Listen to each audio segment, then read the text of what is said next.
You're tuned in to Porch Talk with Rev Pat, where raw, real talk rules. So sit back and relax with that delicious cup of coffee or tea or your favorite glass of wine as Rev Pat delivers real, transparent, and raw conversations about all things life. Let's get started.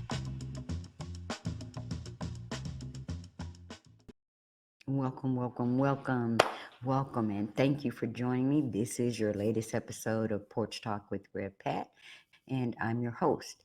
So, on today's episode, I do not have a guest. It's all me, just me. And for today's episode, I am simply going to honor those men that joined me over the last 3 weeks. I'm just going to do a tribute to all of the good guys out there. As we know, in June, we celebrate Father's Day. So the series for the past 3 weeks has been All Men Aren't Bad. And I just want to do a final tribute. This was supposed to be an episode with my hubby, but he's on sabbatical. So I'm doing it alone. I'm solo. But anyway, grab your coffee, grab your tea, or maybe a glass of wine, and let's get talking. Well, as I said in the intro, on this episode, I just want to give a great shout out to Reverend Jason Crampton, Jr., you know I don't know how to pronounce your last name, and Mr. Mark Carroll. They agreed. They gave me their blessings and they agreed to sit with me on the porch over the last 3 weeks as we discussed fatherhood and faith and being an African American man in business. Junior is the founder and owner of Zippy Stream. If you look in my show notes, there's a link for you to subscribe to Zippy Stream. It is a platform where my additional episodes are held. He's a wonderful young man. Mr. Mark Carroll has become a very good friend. He is the host of Mark's Food for Thought, which is a clubhouse room that opens up my time, Central, 2:30 every day. And we just discussed the Word of God. Reverend Jason Crampton is my husband's son in the ministry, and he is more like an adopted son. Ooh, look at that, adopted son. So he agreed to have me interview him, and that was an honor. All of these men honored me with their presence on the porch. So to close out this month, I just wanted to say to all of the wonderful good men out there, we know that you're out there. My 3 guests over the last 3 weeks have honored me by discussing fatherhood, what it is like to be an African American man in business, what it's like to be a man of faith. And I learned a lot. They truly blessed me with their presence. And the reason I chose that series title is because we don't want to continue to buy into the world's view about men. All men aren't bad, ladies. There are a ton of good men out there. There are a ton of men who are stepping up to the plate. They're raising their children, whether they're in two-parent homes or single parents. They do what we do. There are men out there who take on the responsibility. And let me say this, there are also men out there who, unfortunately, for some reason or another, cannot be in the lives of their children. Of course, we have those that are not. Of course, we have men out there who are the worst of the worst. But we cannot just always focus on them. We must honor those men that are doing their level best to be the men that God called them to be on whatever level. And that is why the title, the series was given to me because I want to honor them. I am married to a good man. I am married to a man who has committed his life to serving God and who has committed his life to serving the people of God. And although that at times means that he must sacrifice some things in his home in order to carry out that assignment, he is committed to doing it. And in doing so, he keeps me lifted up with his determination and his commitment to God. It has made me a better servant of God. It has made me a better woman, and it has strengthened my faith to watch a man serve with all of the burdens that come with being a pastor and never waver in his faith. He is not the only one, ladies. There are good men out there. And one of the things that we must do, whether you're saved or you're not saved, is begin to search the heart of people. Look for the heart of a person. Not always at the exterior, because that is not what gets us through tough times. It is what these men have inwardly that carry us through the storms of life. I'm an advocate for that because I know what it's like to have that kind of attitude. You know, all men aren't good. All men they're all bad. They're all cheaters. They're all this. No, all men are not. No, all men are not. And when we make those judgments, we make them in our moments of hurt and anger and disappointment, and we allow it to permeate our thoughts so that when God does, and I believe that you don't have to believe it, when God does bring a man of character and a man of faith into our lives, we miss it. We miss it.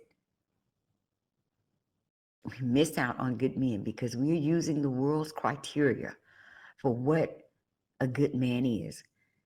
There are a lot of men that have millions of dollars in the bank. There are a lot of men who have six-figure earnings.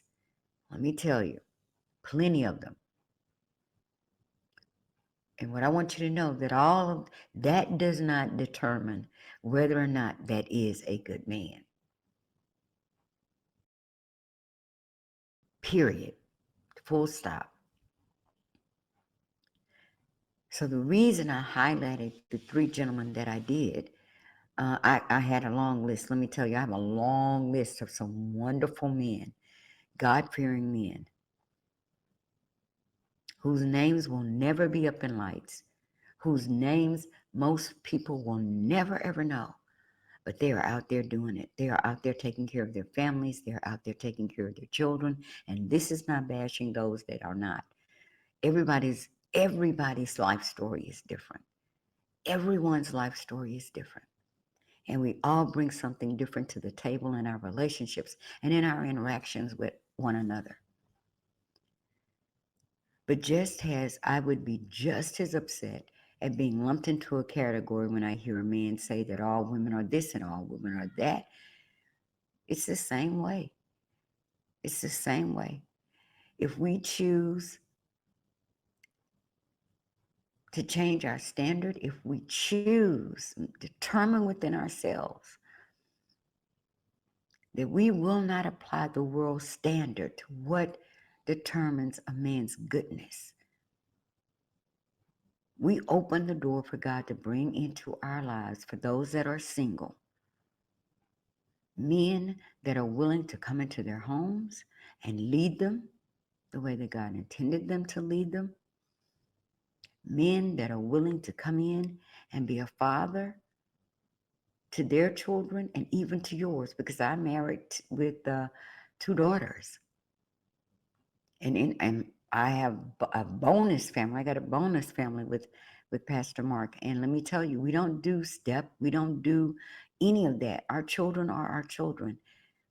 And God answered my prayer because my prayer was that, Lord, would you please bless me with a man who will honor my calling and who will love the community and love your people, who will love you with his whole heart, and who will love my children as if they are his own. And that is exactly what God brought into my life. And I almost missed it. Let me tell you, I almost missed it because of what I thought I wanted or what I felt a man should be or look like, or what the man for me, let me put it like that, what the man for me. I would never have chosen my husband. Look what I would have missed out. But we just celebrated our 16th anniversary. And it is not perfect, but he is the perfect man for me. And as I witnessed to other young women who long to be married, who long to be in good relationships, we have got to shift our mentality. We're not going to always get it right. There is not a perfect soul walking. If you want a man with a good heart and a man who's going to love you in the way that God has said that he should love you, we cannot look at the exterior. We cannot look at the exterior. And I guarantee you that the better a man treats you, the more a man loves you the way God has instructed him to love you, the more that you see the love, unconditional love of someone who is willing to accept you just as you are, let me tell you, they get better and better looking as the years go by. Because what you begin to see is the character of a man who loves the Lord.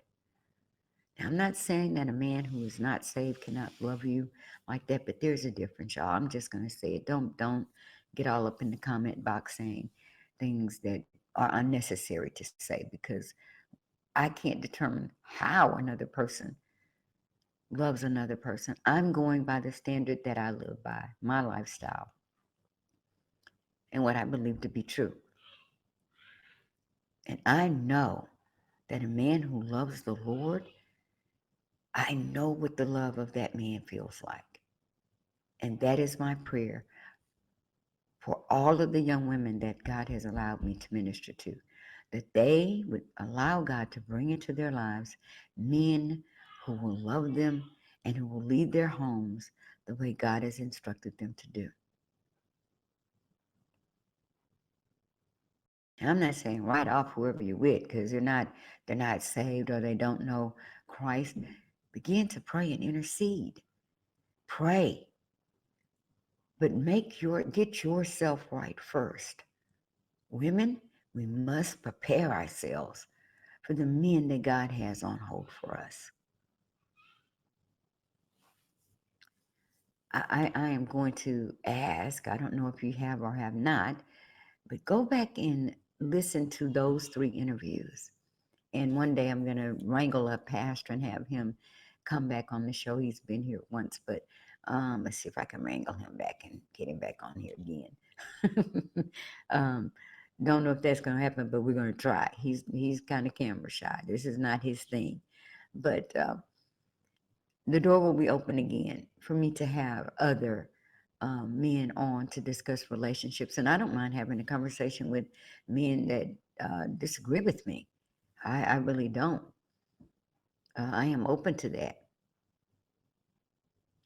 But this month, this June, these last 3 weeks, and now finally with the close of it, my purpose was not just to showcase these men, but to be a reminder to all of those women out there that are single and are praying and asking God to bring the person that he has chosen for you into your life. Allow God to do it. Let go of your preconceived notion. Let go of your list. That little list you already wrote out that you've been carrying around in your purse for like 50 years about what you want and what he has to be and what he cannot be and da da da da da da. Look, God will flip the script on you if you are open to allowing him to bring who he has chosen for you. And you're going to find out that all that stuff on that list goes completely out of the window. Because if what you want is a man who will love you the way God has required that he love you, who will lead your home in the way that God has required that he lead his home, it's like a home run. You just hit the ball out of the ballpark. And I'm telling you, I'm a witness. God will allow it to happen. God will do it. So this is not a long podcast by any stretch of the imagination, not just because I'm on my own, but because I don't want to belabor that point. I want you just to do me a favor and go back and listen to those interviews. And I guarantee you, you will be blessed. You will be blessed. And I want you to use them as a reminder to yourself. Some good men out there. There are some good men out there. You will be so inspired by Junior, I'm telling you. Jason and Mark, you will be inspired. Just real honest talk. Nothing all fluffy and flamboyant. Just good conversation. And that's what it's like on the porch. So I invite you to listen. I invite you to keep listening. We have some wonderful shows queued up for you.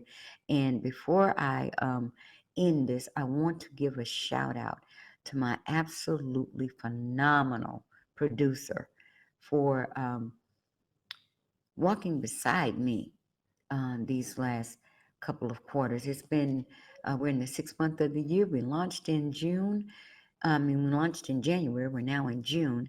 And she has been my supporter, really beautiful supporter of all that God has given me to do through this podcast. And I want to thank you, my listeners, for tuning in. We may not see each other, or maybe you don't do the whole comment or like thing, but I know that you are there. And for the past 6 months, I have had only one mission, and that is to share with you conversations from this porch that will bring value to your life.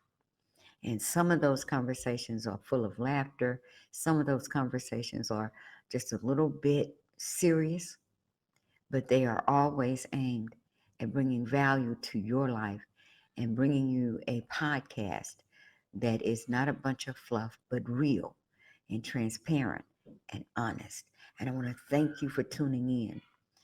I want to thank every guest over the last 6 months that has chosen to agree to join me on the porch. And I know that as God grows me and grows the podcast, these conversations are going to get better and better and better. So I invite you to continue listening. I invite you to subscribe to Zippy Stream. The link is in the show notes.